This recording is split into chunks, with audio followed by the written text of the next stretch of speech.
17 lost years. Yo, what's going on? It's someone that's no one, and welcome back to today's report.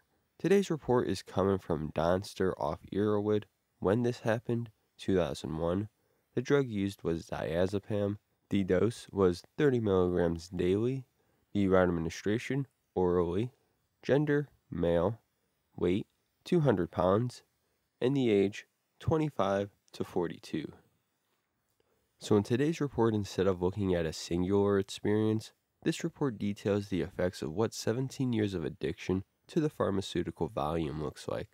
Various other substances are brought up and used, though the main substance focused on, our Donster's substance of choice you could say, is Diazepam, and he claims that Diazepam is what led him to exploring other drugs.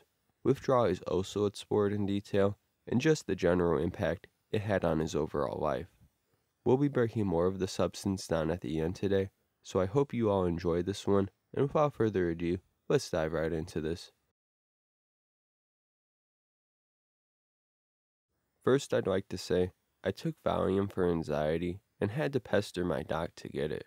To be blunt, this drug is very, very bad long term. I thought at first my anxiety problems were gone.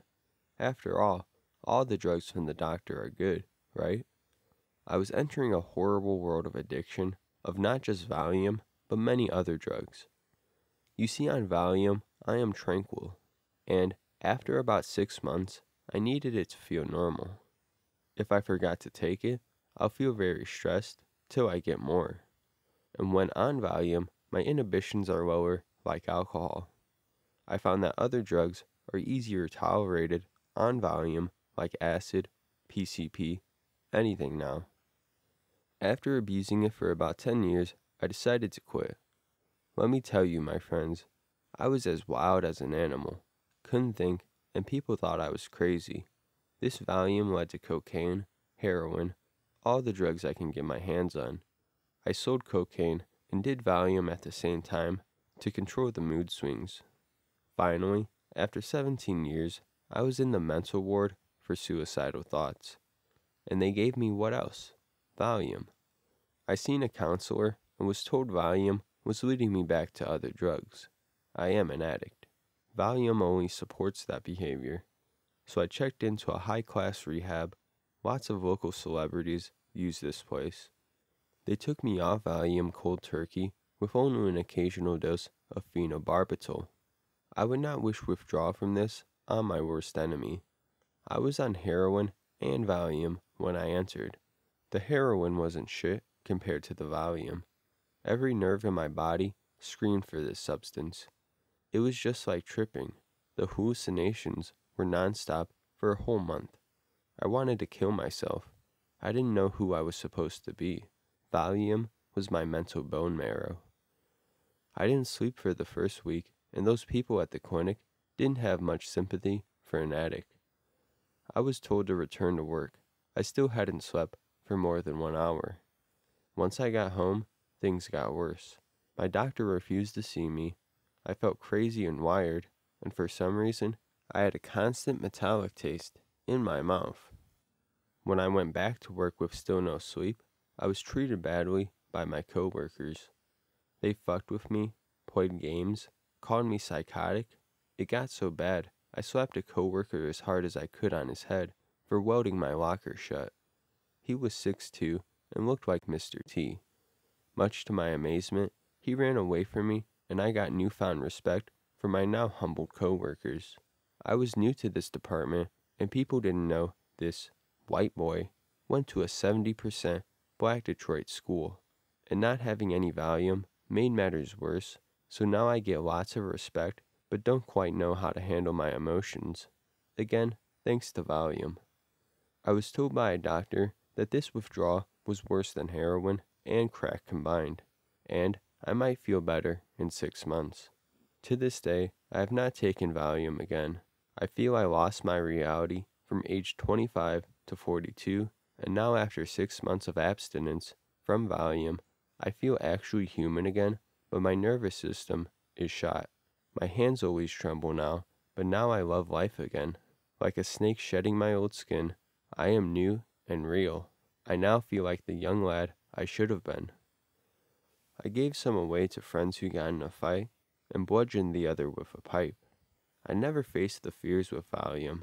It controlled me in every facet of my humanity. It took away 17 years of my life, which I cannot get back. It's been 8 months now. God, I wish I can get those years back.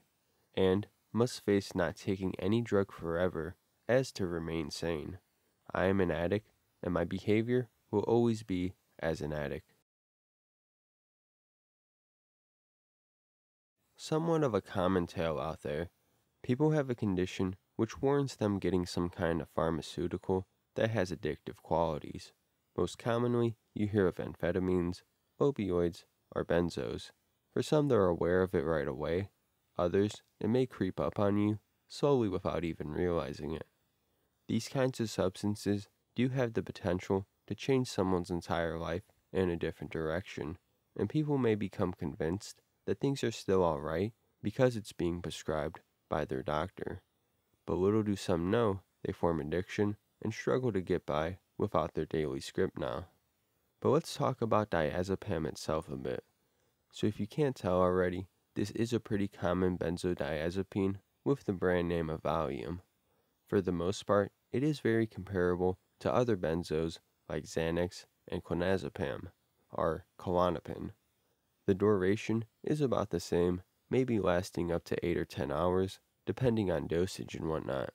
The main difference compared to other benzos seems to be Valium tends to be reported as a bit more subtle. But that doesn't mean that it's lacking at all in its potential to act as a benzo. It still comes with the effects of sedation, relaxation, slowed down thoughts, lessened anxiety, and more. If the dose is strong enough, there may be other common effects like motor loss control, blacking out, memory loss, poor decision making, dizziness, acting just goofy, and more.